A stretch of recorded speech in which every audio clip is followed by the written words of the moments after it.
سلامونه ملګرو، ستاسو ادبي ملګری صالح نادان یم د غنمرنګ افیشل چینل نه او د صالح نادان د پاڼې نه تاسو سره مخاطب یم. ملګرو غواړم چې نن در سره د غزل په سن باندې خبره وکړم چې غزل څه ته وایي او غزل څنګه لیکلی شي. نو راځم غزل موضوع ته چې پښتو ته غزل د فارسی په لاره د عربی نه راغلی دی.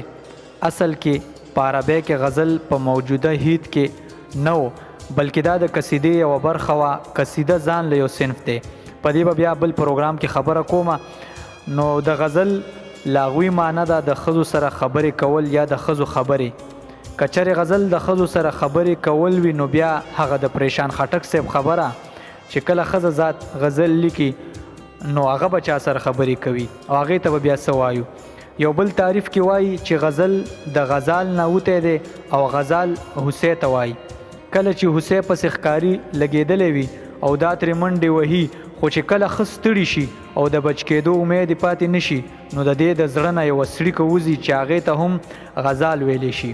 وایي چې دا څړیکه دومره پرسوزه وي چې د ښکاري زړه هم نرم کړي او همدغسې غزل هم د شاعر د آه او فریاد یوه پرسوزه کیسه وي. په اصطلاح کې غزل د منظوم ادب هغه صنف دی چې په هر شعر کې ځان له خیال رابند کړی شوی وي.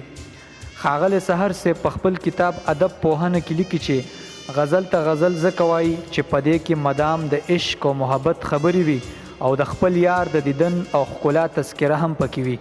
خو د وخت تېرېدو سره د غم جانان سره د غم دوران ذکر هم کېدل شروع شول او له دغې وجې د غزل په موضوع کې عدلون بدلون راغلی دی. اوس د غزل په جوړښت خبره کوو. غزل اصل کې په دوو بناوټي جوړښت جوړ دی او غواړم چې په ټولو مختصر خبره وکم. د غزل وړومبی بناوټ د مضمون بناوټ دی، کوم ته چې مونږ موضوعاتي بناوټ هم ویلی شو، یعنی چې خیال پکې ښه راوړلی شي، الفاظ پکې ښه استعمال شي، دغسې د سنتو خیال پکې راشي. په هغې به نورو پروګرامونو کې بحث کوو. راځو د غزل بنیادي جوړښت او د غزل هغه ډانچې له چې غزل پرې راجوړ دی. هغې کې اول خبره د کافي او د ردیف ته.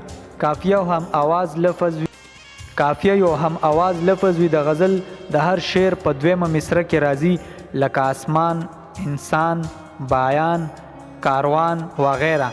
او ردیف هغه لفظ وي کوم د غزل د هر شعر په دویمه مصره کې راځي.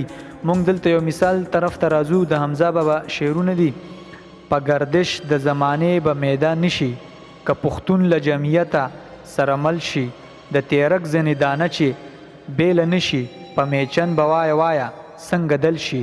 دلته اوس چې مونږ وګورو نو هم آواز لفظ یعنی کافیه الفاظ پکې مل او دل راغلی دي. دغسې ردیف یعنی بار بار راتلونکي لفظ شي راغلی. د غزل وړومبی شعر ته مطلع وایي. د مطلع مطلب دی اطلاع ورکول یا طلوع کېدل.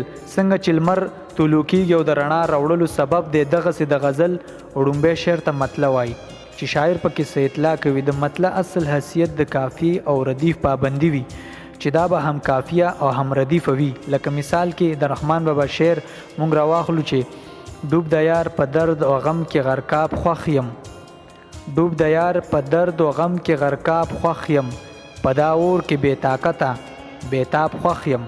دې شعر کې کافیه هم شته دی، یعنی غرقاب او تاب. دغسې خوښ یم پکې ردیف دی.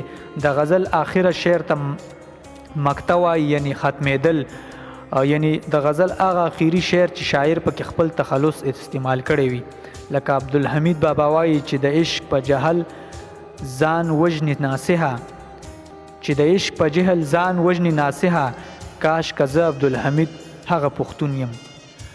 دغه نن په غزل سن باندې خبرې چې غزل څنګه لیکل کېږي او غزل څه ته وایي.